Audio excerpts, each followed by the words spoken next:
Hello, everybody, and welcome back to another episode of Cantina Radio, talking all weird like it. My name is James St. Pierre. As always, I'm joined by my two best friends. We got Tiernan McDonald. Congratulations. Congrats to us. And Patrick Bird. Hello, hello, hello. Hello. All right, you guys. So we have a pretty cool topic today. But first, and I'll preface this little surprise topic for you guys with the idea that, with the statement that I couldn't really find or think of anything great for myself because this idea popped into my head this morning. But I think it's a fun little topic to talk about. Do you guys have anything you would consider to be guilty pleasures? Like things that you're not too, things that you're willing to share, but that you're not super happy about, that you enjoy. Oh man. Mm. B-Bird? Again, So they're really fast. Sorry to cut you off, Pat, but like mine's shitty, so I just want to get it out of the way really quick. The best thing I could come up with was the fact that I have such a big ass sweet tooth. Like I love fucking sugary bullshit, and I'm ashamed of it. And I really gotta fucking cut that shit out because I'm getting older and my metabolism's going out on me. So like I'm gonna be like 300 pounds before you know it if I keep eating the way I'm eating. So I that's the best one I got. I like I said, this fucking topic came up to my mind today, so I couldn't think of a good one. Go ahead. okay. So back in the day, video games was a guilty pleasure of mine. Simply because my family is pretty active and they're also older, so they didn't really, they don't get technology and they don't get, modernity. But so I just get back in the day I kind of got berated as just being lazy or not doing, just like go outside, just fucking do something. And Fuck all yeah, that so shit. yeah, fuck that. That's fucking bullshit. I don't want to see the sun ever. Yeah. But yeah, that was a difficult thing. Currently though, I would say a guilty pleasure of mine is like eating in bed. It's so fucking easy to eat in bed, but Jesus Christ, do I feel like a fucking animal doing it. Like, fuck, I just got like a plate of pizza fucking sometimes. It's like, oh my god, what's wrong with me? Yeah. Shit too. Eating in bed is fantastic. I don't think and that's like kind of a pretty benign guilty pleasure. If you were like, oh, I like to eat pizza on the toilet, that would be different. But Just load the bed, chamber as you're fucking discharging it. yeah, I feel like the bed is pretty reasonable. I think a lot of us do Jesus. that. Oh man. Fair. Crazy. So for me, I mean, like, well, I really liked cocaine when I was in my 20s, and I miss it. So that's one. And then, God, I don't know. Man, I mean, like, I do like to sit out in my backyard and get mildly drunk in the sun and then take a 2-hour nap on a nice day off. That's not good for you. It makes you fat. Alcohol's not good for you. You're not being productive or anything like that. So yeah, probably drinking a 6-pack in my backyard in the sun and then falling asleep on the couch. That's my guilty pleasure. Not bad. Cool. Good I way to like it. spend the afternoon. Yeah. Don't do cocaine, everybody.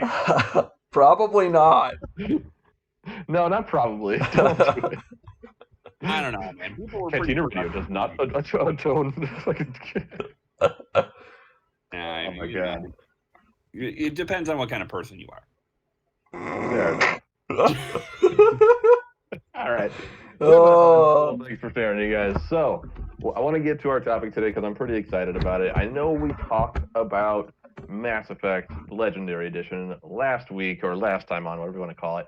And that was a fun conversation, but we're still very much in a Mass Effect mood, so we're going to talk about it again. Not it exactly though. So I think Tiernan, you had this idea. I'll give you some credit. We had the idea to come up with basically I don't know if you want to call it fan fiction or just hopes and dreams or whatever for the next Mass Effect game. Like, what would you want the next Mass Effect game to be? And we've all kind of come up with our own ideas and nothing too in depth. We're not going to go. It's not like we're making a script right now. This is just a general kind of layout and format, or idea for what a video game would look like. But we're going to kick it off with old P-Bird over there because he wanted to go first because he's a brave man. So, with that in mind, P-Bird, take it away. Sweet. Audience, I wanted to go first just so I didn't get dunked on by these other two fools. So, just so you know. Okay, I want you gentlemen to imagine a plain white wall with a single door in it. Not that fucking regular bullshit door either. You know the kind, the fucking Mass Effect door. One that's got the green. I've got my eyes closed right now. Okay, excellent. That's where I want you to be, James. That's where I want everyone to be right now. It's one of those fucking doors. Mass Effect 2, green holographic bullshit in the center. Click on it, you open the door. Okay, so that's the scene. Nobody's there. Liara walks in, your character. Mr. or Mrs. Ryder. That's going to be the name of the main character. I think that's the name of the Andromeda characters, but I'm not 100% sure. Awesome. Yeah, Alec Ryder's their dad. Fuck yeah. Okay, so it's going to be you, Liara. Walk up to the door. You're going to be in N7 armor because you just graduated from N7. There's going to be a conversation about that. Liara's going to let you into this room. And in this room is going to be the Museum of Shepard that Liara has collected throughout the years. So on the far left wall, we're going to have the SR-1 from the original Normandy, because you can't have the entire Normandy off of the Normandy, even though it's a fallen ship. It would be a huge fucking room. So it's just got to be the SR-1. On the opposite wall, you've got the Mako's tires, because the Mako also got fucked up when the fucking Normandy fell. All right. And other things included in this room is a glass case with Captain Anderson's just absolutely destroyed uniform collected from the collapsed Crucible. You've got Tali's fucking visor, because she doesn't need it anymore on her homeworld. I love that. You've got Legion's body. I feel like this one might be a little too morbid, but he did die at some point in Mass Effect. You could do just Legion's chest plate. You could do that. But we're not going to do that. We're going to do the whole body because we've got to do Garrus's chest plate from when he got shot by the fucking helicopter in Mass Effect 2. You can't have too many chest plates. Fair enough. And then all the way at the end of the room, we're going to see the N7 helmet that was Shepard's, that you retrieved at the midway point through Mass Effect 2 when you went back to the crash site.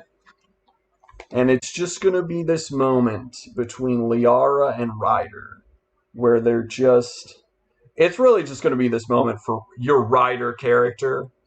For you to empathize with them as they are awestruck by Shepard's achievements throughout the years. So, cool. The reason I've described this scene, I stole this scene also essentially from Uncharted, because there's that one time where you walk through the Uncharted house and you just see a ton of artifacts that are from the past games. And it was beautiful. Cool inspiration. I like that. But if you're doing a direct sequel from a game, you kind of need to dip your toes into this new character. And I think the best way to do that is to connect with them in a way that brings you into them immediately. So they love Shepard, you love seeing all of these things. They're awestruck by the hero who saved the fucking galaxy 3 times over.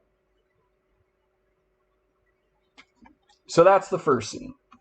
Also, I don't know, I'm going to clarify this anyway, because we're going to find out later.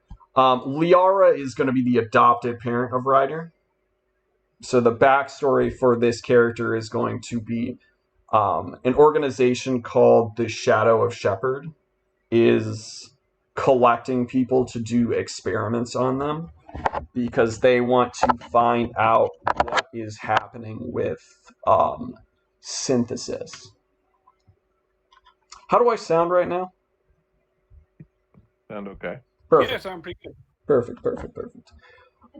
So synthesis is the ending that's happening. We're going to declare that right now. Is it synthesis or is it synergy?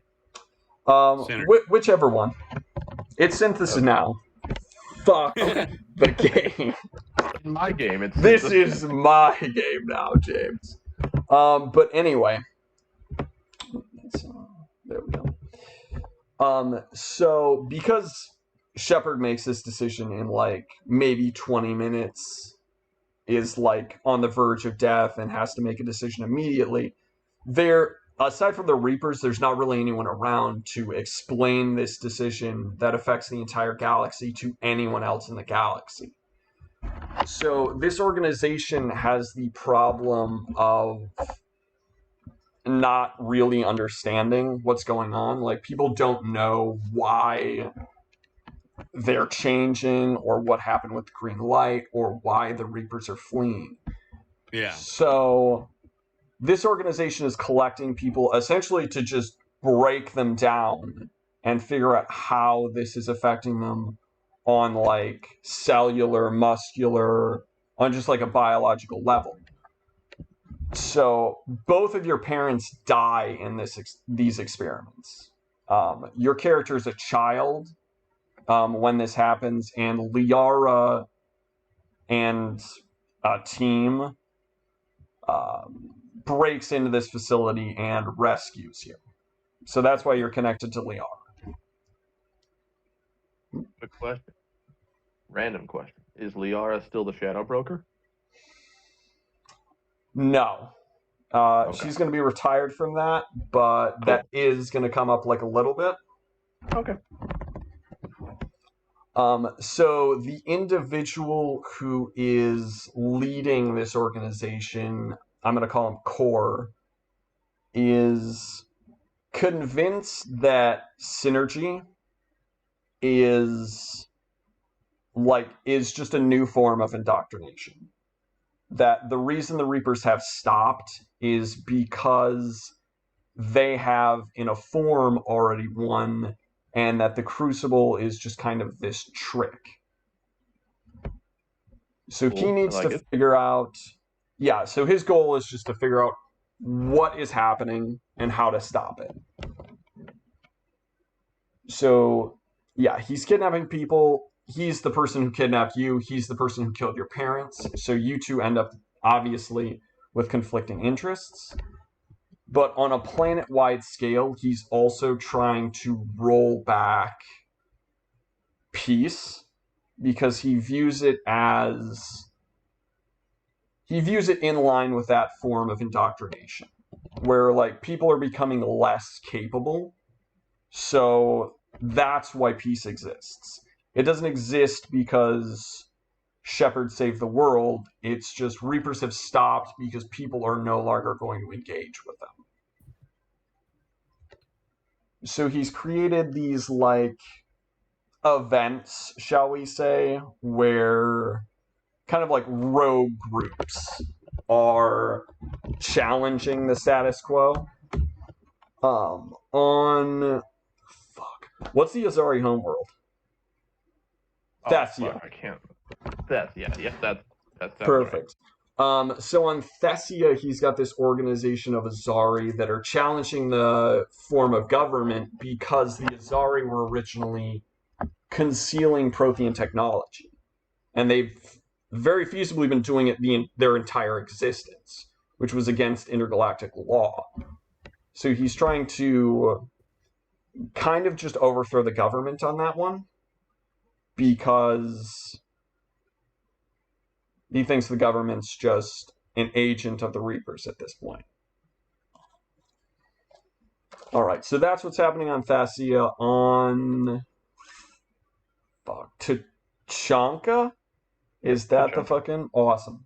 Yep, that's the Krogan homeworld. Awesome. On Tuchanka, he is also forming another rebellion group. This is where a civil war is essentially about to happen between Rex and his people who don't want to start a war with the Solarians, and a group that wants to start a war with the Solarians because they administered the Genophage. Like, even though the Genophage is over, obviously the Krogan lost generations of people to the Genophage. And just because it's been cured doesn't mean it's been resolved. Rex doesn't want to go to war, obviously, because one of his best friends died bringing peace to the galaxy. So he's trying to, bring this new generation around to his line of sight. But you're going to have to help him with that, Mr. or Miss Ryder.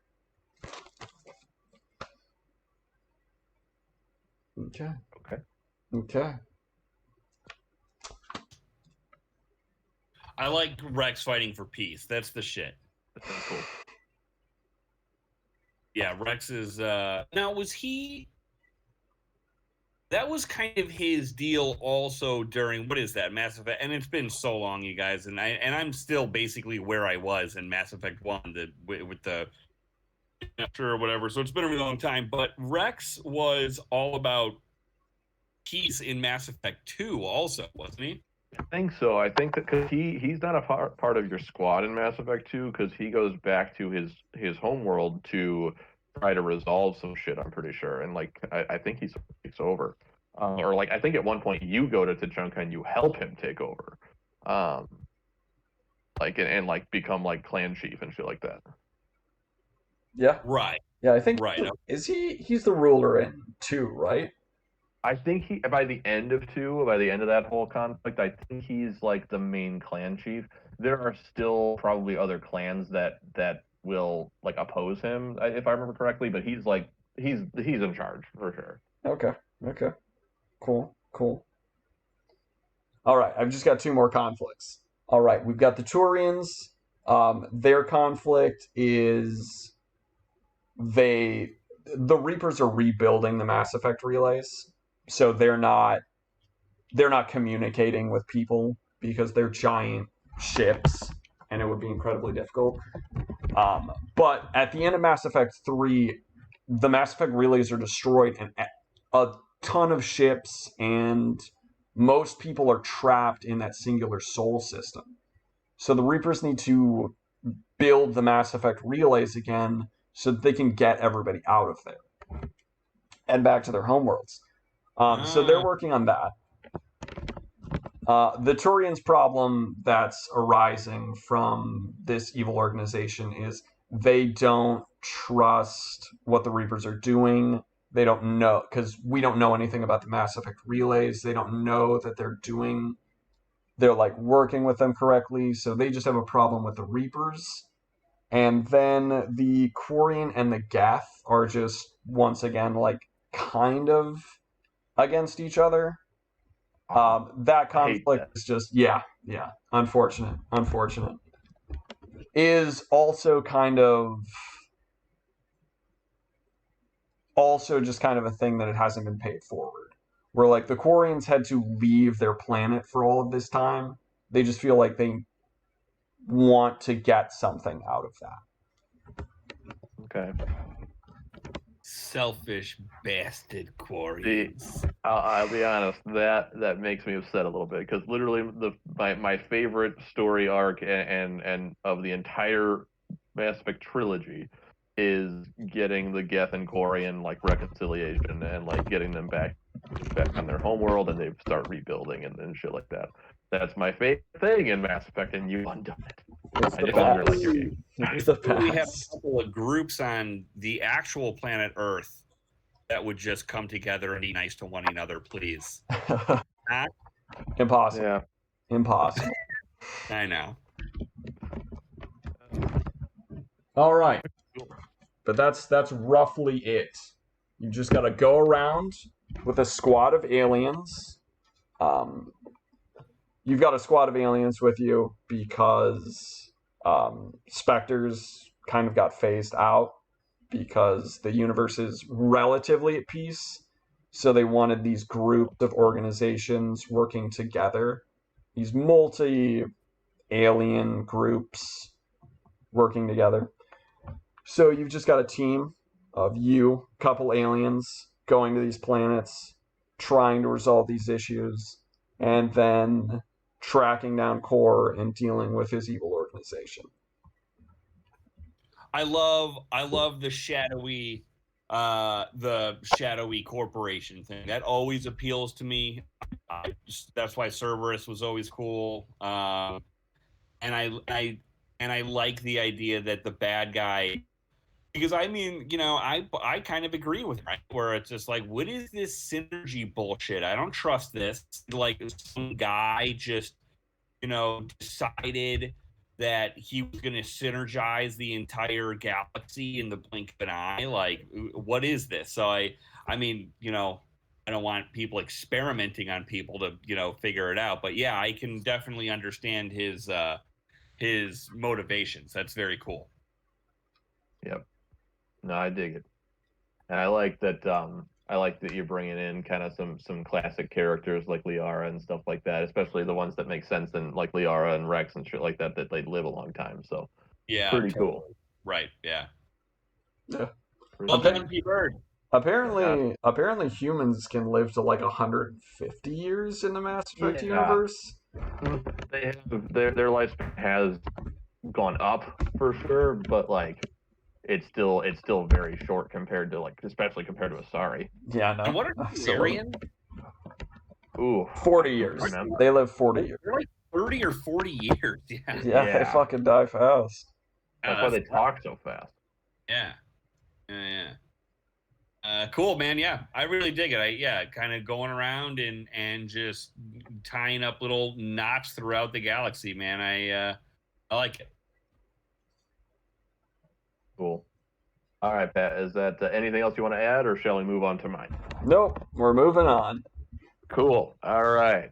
So, if I sound like I'm reading this, it's because I am. I have a bad time trying to memorize things, so I kind of wrote down my thoughts and stuff like that. So I have it split up into a couple of different things. I'm going to jump right in. First off, I'm going to talk about the general premise of what my game will. So this game will be a one-off game. I'm not planning on making it into like any sequels or anything like that. It'll also be a prequel because I like the idea of prequels and they're fun to think about. You're going to be playing as two different characters during the first contact war with the Turians. You'll have one human character and one Turian character. I'll get to them in a minute. So set that aside for now.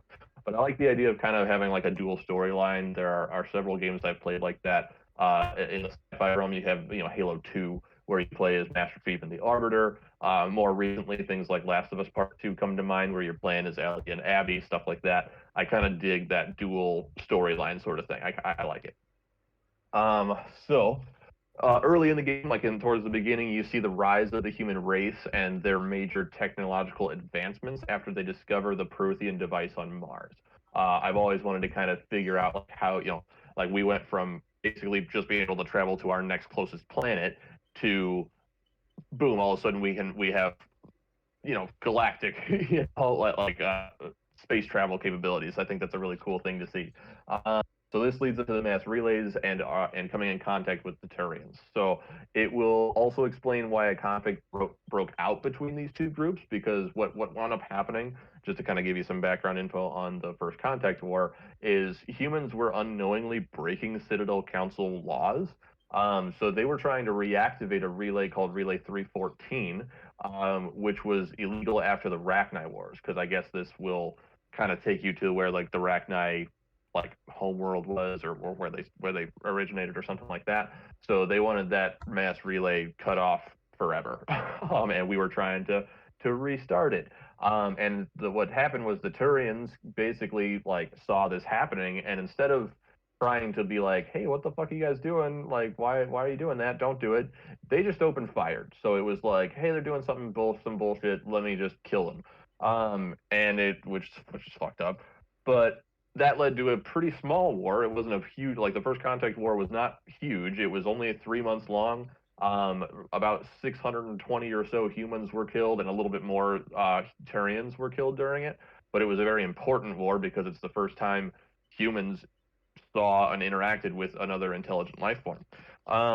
So it had major impacts.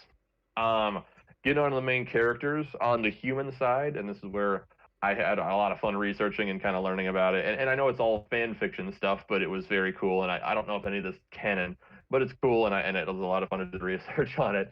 On the human side, and the character you play as first is someone we know very well, David Anderson. You play as him. Oh, yeah. Hell yeah. Hell yeah. So you see his achievements in the military as he kind of grows in ranks. He was actually the first person to graduate from the N7 program, which I think is really cool. And then, yeah, you kind of see him in his early career and sort of starting to gain notoriety and stuff like that. The second character you play as is a guy named Adrian Victus. So this is actually a Turian character. He is a Turian military member who eventually earns the rank of general by Mass Effect 3. So he actually makes an appearance in Mass Effect 3 as a pretty cool character. I don't know if you guys remember it very well because it's a big part of the game, but it's not really big. It's not huge, but he makes an appearance as the leader of the defense on Palaven's moon, Menai, I think how you say it, or Menea, or something like that. Palaven is the Turian homeworld, and if you guys remember, that was where like the Turians were being invaded by Reapers. Like that was like the Reaper invasion on the Turian homeworld, basically, and they were using the moon as like a defensive position, basically. Yeah. Yeah, you remember going there and you actually meet this guy in Mass Effect 3, and he's pretty cool, and like he's known for being super unorthodox but also very clever, and like he kind of also, kind of alongside Anderson, like sort of gains notoriety and rises in the ranks throughout the Turian military, which is also very cool. Kind of like a dual or like a parallel storyline a little bit between these two guys. Let me breathe. I'm talking a little bit. Sorry. So I'm sorry. I'm really excited about this. Hell yeah. So you'll have a squad for both characters. Like, I mean, you can't have a Mass Effect game without squad members and like a team and stuff like that. But because I think this is one of the only downfalls of the dual storyline idea. I don't want to make these squads huge, like in Mass Effect 2 or anything like that, where like they're gonna be important to you, and they're gonna obviously be things, and you'll be able to romance some of the characters and stuff like that. But I think it'll be more like Mass Effect 1, where you have 6 squad mates per person, and like only 3 of them have like romance options or something like that, or maybe only 2 of them or something like that, just to make it a little less daunting, because like with Mass Effect 2, it's one of the best parts of the game is how big your squad is and getting them all loyal to you and like, doing all their side missions. And it's a huge part of the game, and it was so much fun. But it works because you are one character. It works because you don't have to split your time so much, I feel like if we did it that way, the game would just be way too long, and you wouldn't really be able to do it justice, I think. So I don't like the idea of it being too big, but you will have that for sure. Let's see here. So that's kind of the main characters you play as. I didn't go too much into depth, talking about all the other side characters and stuff like that, because I just wanted to talk about those 2 main guys. Moving on. The villains of this game are, I think, kind of interesting. So why I wanted to do a dual storyline idea was like the primary point of that is for the story to have each side thinking that they're doing the right thing, that they are on the right, and neither one of them thinks that they're the enemy here. And while you play as each character, you have the idea that the other side are the bad guys. The idea behind that is to make you realize that like, hey, neither one of these are really the bad guys. This is kind of a mistake, and it just kind of created this conflict. Let's see here. That being said, what's that? Sorry. Love it. You love that? Cool. Thank you. Yeah. Getting hyped. That being that there are bad people on both sides. Like there are antagonists in the story. You need to have bad guys that are kind of like prodding things here and there. And this is where again my research came in pretty hard here. I like it a lot. So on the Turian side, General I'm gonna probably mispronounce this, but I think it's Decius Arturius is the main antagonist. What's really cool about that guy is that's Saren's brother. So yeah, Nice. so this sets up Saren as the bad guy in Mass Effect 1 because Decius loses his life during this conflict and like early on and stuff like that, and Saren blames the humans. So that's kind of harbors his hatred for humans and all that jazz. On the human side, you have a guy named Oleg Petrovsky, who actually served in the Alliance military, but he eventually works for Cerberus because Tiernan, kind of like you were talking about, like he is like a pro-human like person, and like he, very much he kind of aligns himself with Cerberus more, even though they're kind of a terrorist organization basically. But like he starts working for them because he believes in their goals. And you actually see this guy too, but it's during the it's in Mass Effect 3, but it's during the Omega DLC where he's like the main antagonist who takes over Omega, and that you have to like go get Omega back for that Asari chick. I can't remember her name. But I thought that was really cool because like it just sort of ties all the bad guys together too, and like those are the guys that are going to be sort of like prodding the hatred for each other along the way, and really kind of just like trying to make your main characters do wrong by the other races and stuff like that, and harboring that hatred. And that's kind of the point of the game. As a general ending, I don't have one idea I like to go with. I have two ideas I think is like where the ending would go. The first one I had was I like the idea of Anderson, and this is kind of my favorite one, but the other one's cool too. I like the idea of Anderson and his crew of arriving at the Citadel for the first time and being kind of overwhelmed and in awe over what they are seeing. And this is the mark of another major point in human history, and that would be just a really cool moment. And like by the end of the game, Victus and Anderson are probably going to become like friends, and it even gives like maybe Victus even gives them a tour or something like that. And you could end by Anderson saying like a line, something like "the universe just got a whole lot bigger," and then the credits roll, or something along those lines. I like that idea. Yeah. The other idea I had, go ahead. What? No, I just love it. I love it. Yeah, cool. The other thought that I thought might work for an ending was to allude to Shepard in some way. I kind of like this idea, but there's already so many other allusions. Like you kind of know what's going on. But it would be kind of cool maybe to see his parents arrive at the Citadel, or his or her parents arrive at the Citadel, or something like that. You can see the name you can either see the name Shepard on some luggage, or you can hear it called out, or something like that. Like I kind of thought that would also be like an interesting idea, just to kind of allude to Shepard and stuff like that. But yeah, that would be. Everybody be like meal for 3, Shepard. Right, exactly. that was my thought. Or party of 3. Yeah. Yeah, so that was my idea there. You couldn't really show them because obviously Shepard can be male or female. He can look however you want them to be. Maybe you could show the parents, I guess, but even that wouldn't make sense. So like you wouldn't really be able to show what they look like, but you could at least allude to them. So I thought that would be pretty cool. But yeah, that's my idea. I think I do want to mention, I think the only thing I don't like about my idea is one of the coolest things about the Mass Effect trilogy is there's so much diversity, and there's so many cool alien races that you get to learn about and hear about and see and stuff like that. And with this game, you're mainly going to be dealing with just two races, the humans and Turians. You might be able to see some of these other races, like when you're playing as the Turians, because they are already part of the council and they know about all these other races and stuff like that. And you'll see them at the end of the game, but there is a bit of a lack of diversity that I don't like very much. But other than that, I fucking love this idea. I think it's very cool, and it was a lot of fun doing the research. Thanks for giving me the opportunity. Yeah, man, definitely fucking cool, dude. I'm desperate to play as Anderson. It would be so cool. Mm-hmm. And absolutely. Yeah, I love the allusions to all the other like little kind of niche characters in the other games, and some of these people, I mean, like some of these people are probably in the books and that kind of thing too. And I really do feel like that diversity problem is kind of solved where with while you're playing as a Turian and as you're going to, you know, back and forth from your ship to the Citadel to wherever and whatever you're doing, you know, you'll see all the other, you'll get to see the Hanar and the Volits and all that kind of thing, you know. So I don't think that even though you don't get to blow them up, you still get to see them. I think that's really the point. Yeah, for sure, for sure. But yeah, that's my idea, gentlemen. I hope you liked hearing about it. But I'm done. So Tiernan, you can take it over whenever you feel like it. P-Bird, what did you think? Oh, I'm hyped.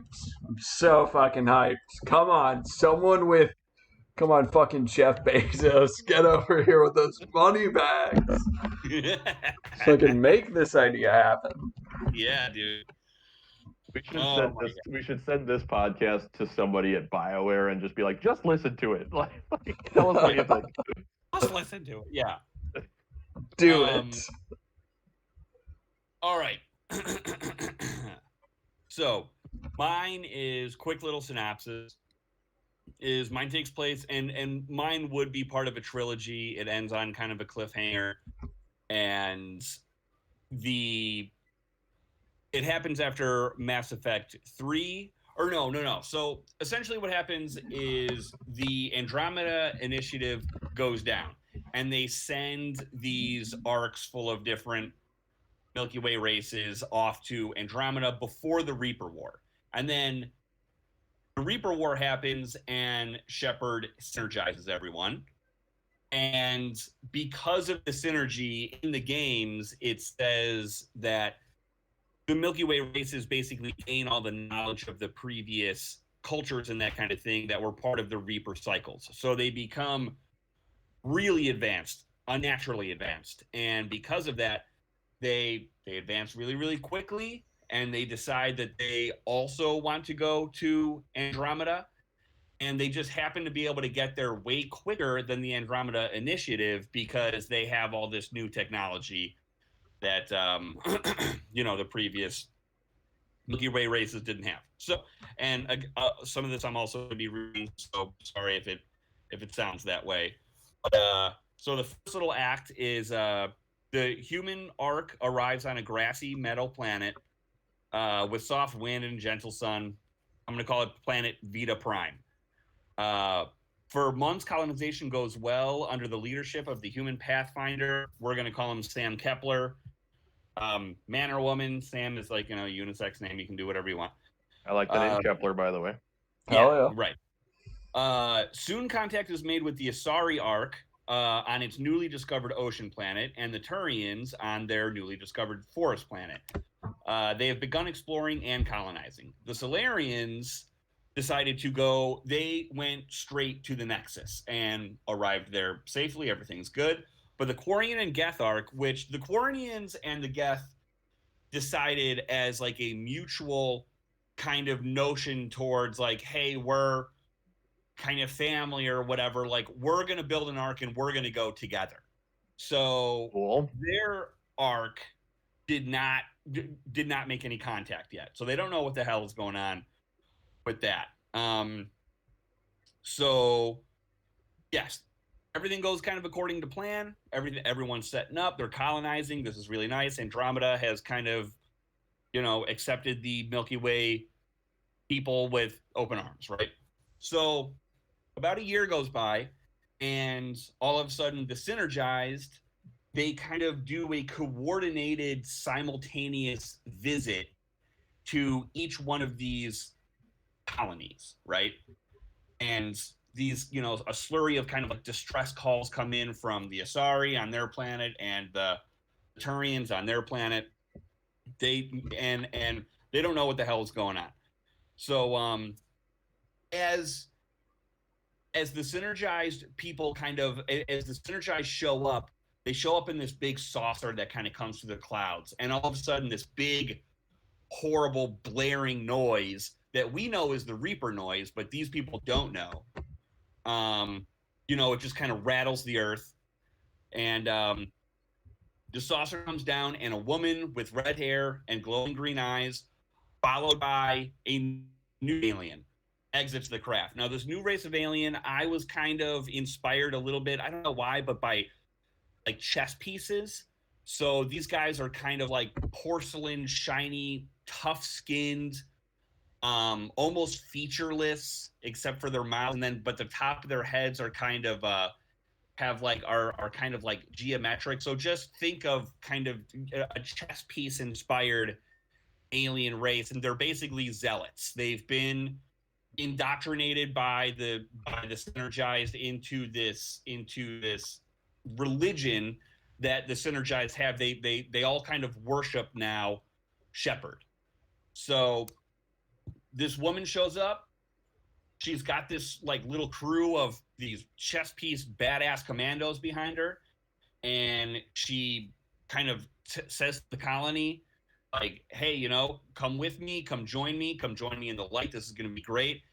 And this calm kind of calms over the crowd, and a lot of them actually start walking towards her craft and start going with her, which is freaking people out because there are people that are like leaving their families, leaving their kids, and they're just kind of mindlessly walking into this craft with her. So a big fight breaks out, and the humans kind of they get kind of beat up. And the reason why they're walking mindlessly into this thing is we're supposed to kind of know as players, but the humans on the colony don't know that they're essentially being indoctrinated. So the synergized now worship Shepard. They have the technology to indoctrinate people, and they're basically going to different galaxies and evangelizing for the Shepard and indoctrinating people. It's really scary. So the humans get in this fight, they get kind of beat up, and as the craft leaves, it launches a bunch of missiles down on the planet or on the colony and destroys almost everything. And on their way, they, just for good measure, they blow up the human ark too. So now, after, you know, there were probably hundreds of thousands of human beings on the ark, now the humans in the Andromeda Galaxy are basically left to like 600 or 700. You know, there's not many left over. Damn. So Kepler decides that he has to send all the humans into these underground labyrinths, and because they have nowhere else to go, and he boards his new the Normandy surrogate, I'm going to call the Innisfree. He's like, I'm going to leave all my guys with my homie Junior Jefferson here. We're going to go underground. We're going to kind of like fortify. We're going to figure out what's going on. I'm going to go to the Nexus and see what the hell is up. So he gets a bunch of scrappy people together. He gets on the Innisfree and he heads out towards the Nexus. And en route, this message goes out from the Synergist to the rest of the Andromeda Galaxy. And it basically says, welcome, brothers and sisters, to the Andromeda Galaxy. We've been waiting for you. Kepler and his crew watch the broadcast intently. First an Asari speaks, then a Turian, then a human, and down the line of every Milky Way spacefaring race, speaking in calm, reassuring tones. 900 years ago, we received the gift of the Shepherd's Light, and were blessed with galactic unity and peace. We have begun sharing this gift with our new Andromeda family, and we would like to share it with you. We used to be like you. You know it's in your nature to be fearful, suspicious, wicked. You can't help yourselves. You understand? Excuse me. Please understand that the light is strength, the light is righteous, and the light is destiny. If you choose to embrace the light, you will know these truths. If you choose to bow to darkness and worship chaos, you threaten galactic harmony and must be purified. Join us on the Nexus and join the light. So Kepler realizes that the Nexus has basically been compromised. He has no idea what is going on with the Solarians there, and now he has to improvise. So he has kind of a choice. He can either go to the Turian forest planet, the Asari ocean planet, or he can take a chance and go to the planet where the Quarians should have been. And that's basically what he decides to do. So him and his team, they take the Innisfree, they go to this planet, they find the Quarian and Geth Ark, but it seems to be abandoned. They attempt communication and they're silent. So they board the Ark, they're skulking around in the darkness. They don't know what the hell's going on. It's kind of freaky. And then from the darkness, a raspy, kind of ethereal, strange voice says, please don't be alarmed. Your friends are safe. And this is where you meet so you've already met the chess. That's like the first new Andromeda race. This is the second Andromeda race. This is a friendly race. I'm going to call them the Morali. And I think T-Bird, you might be familiar with this, but Jimmy, do you know who Mind Flayers are? Mind flayers? No. Yeah, So- my flares. Yeah, dude. So look up Mind Flayers just so you know what I'm kind of basing their look off of. You know, they're not Mind Flayers. They just kind of inspired by that look. And Cool. yeah, they're awesome. So we find out that the Morlai have given the Quarren and Geth refuge on their planet from the Synergites, and they're basically just guarding their ark.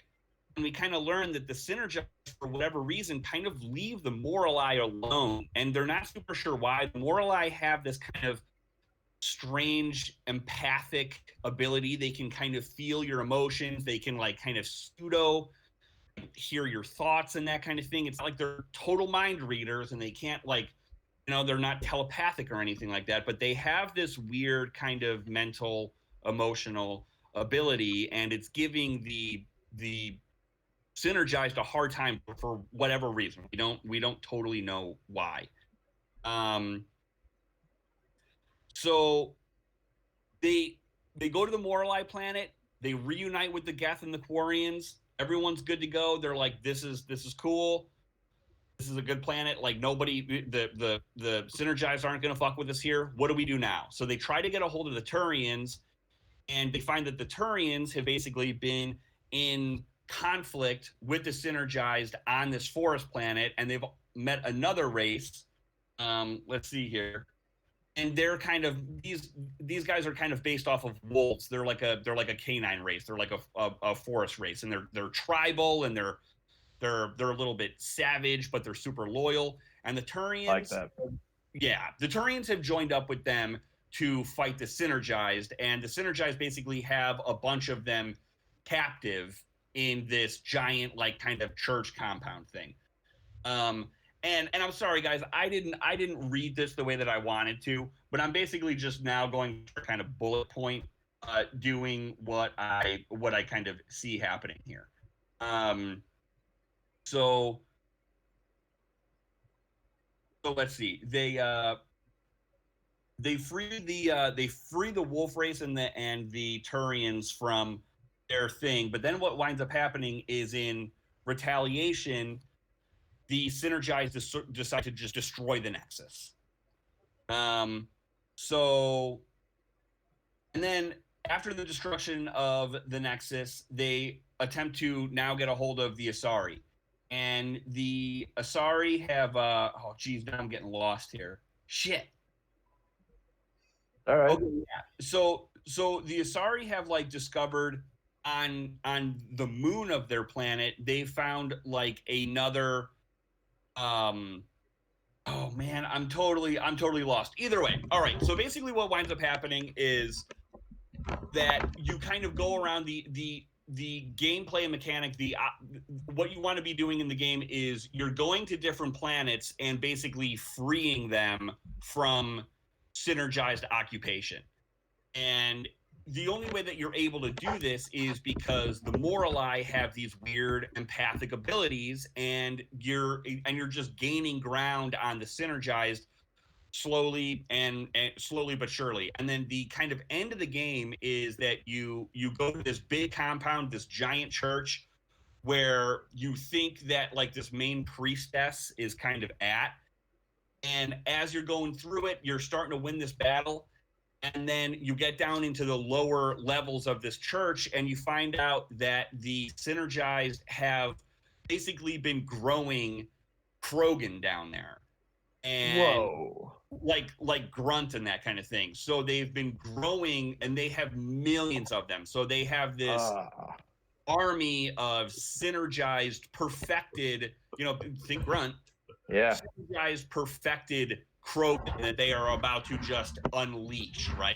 So the game ends in kind of dire straits, right? Because the Nexus is now gone, the human arc is gone, most of the humans are dead. Oh, and then the other thing is at the end of the game, so the two big reveals are there's an army of Krogan, and then this crazy, wacky priestess bitch decides to just mass execute all of the Solarians that were on the Nexus. Damn. So it's it's fucked up. So you find out about this army.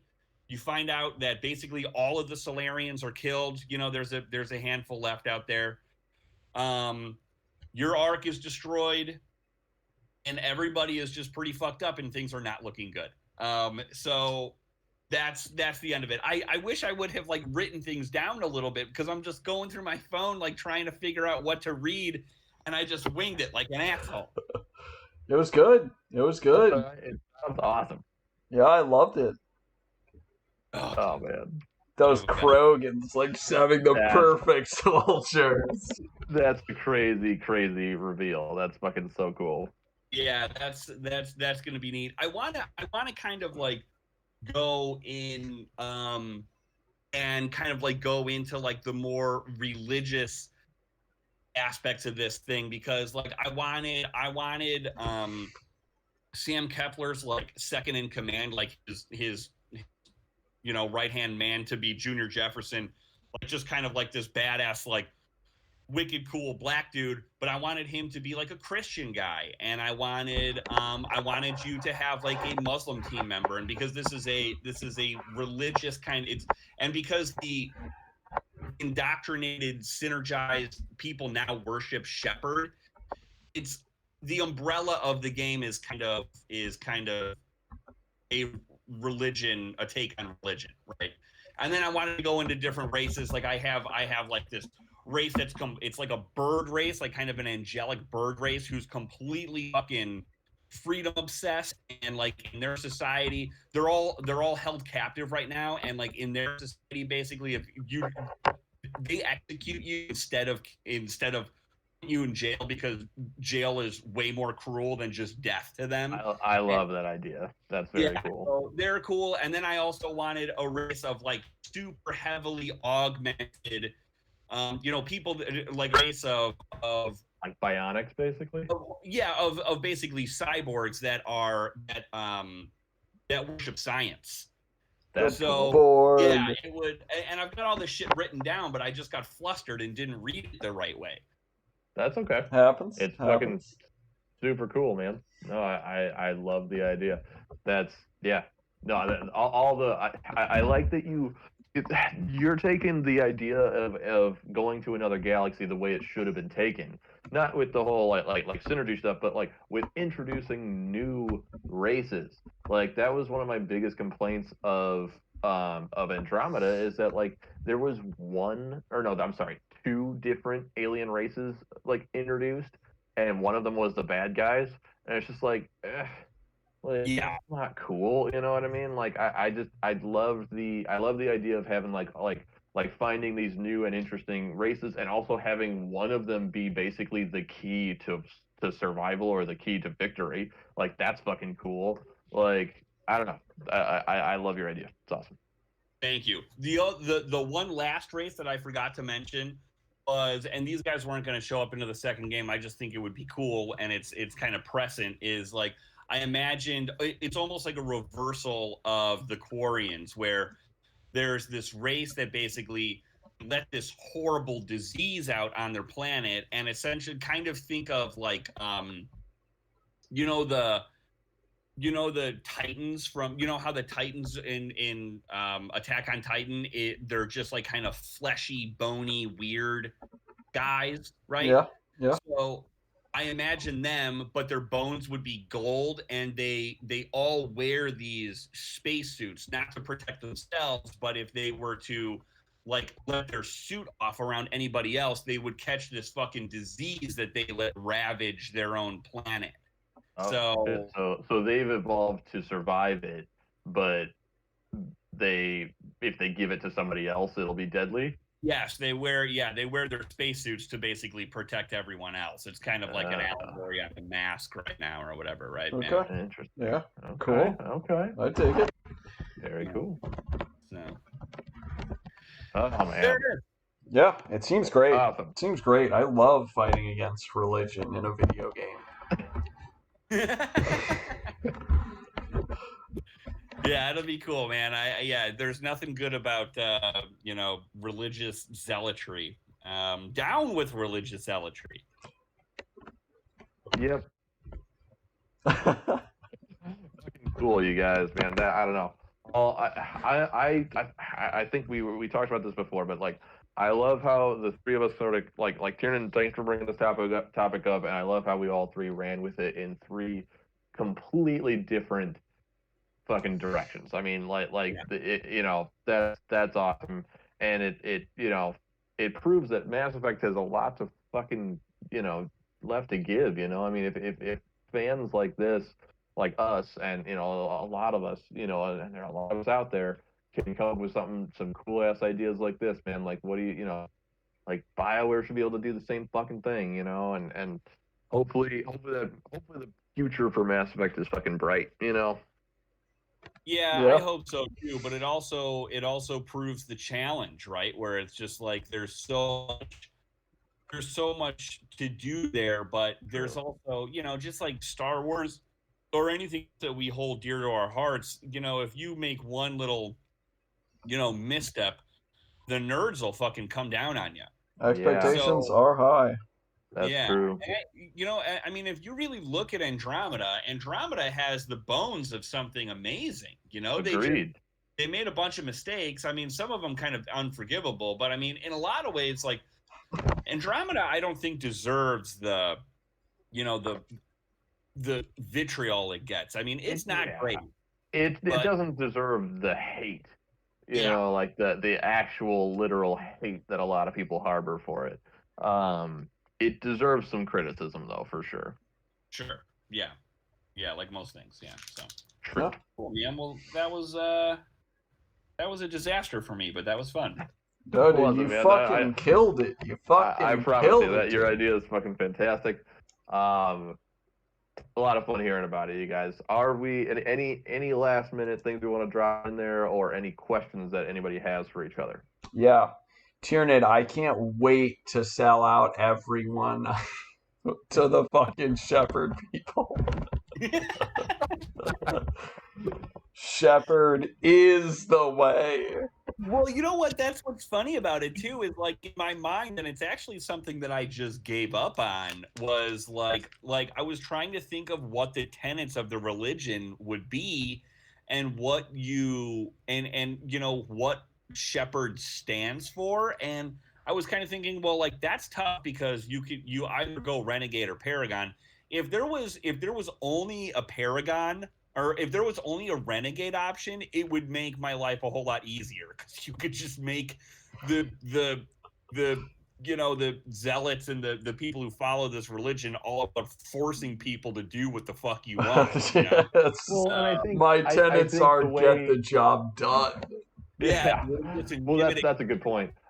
I think the way around that, you know, is to basically just you know, just twist it. You know what I mean? Like you could have the highest of ideals, but if your route to get there is fucked up, then you're still evil. You know what I mean? Like that's still not okay. It's So literally the problem with religion.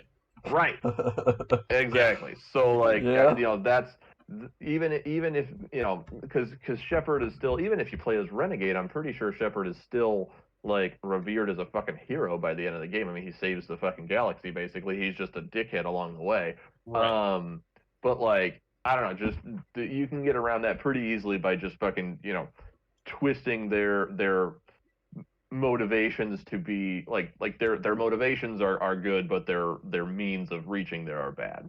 Yeah, in my head, their motivations basically are like, "Hey, synergy has helped us. We know what's good for you. So Mhm. you're gonna take, you're gonna get take your medicine, like it or not." yeah. Yeah.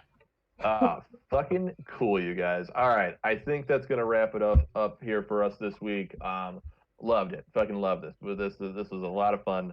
Thank you for you know, thank you for joining us, and thanks for giving us an excuse to talk about Mass Effect again. I'll do that any day of the week. But yeah, we're gonna sign off. This week, my name is James St. Pierre. Say goodbye, Tiernan.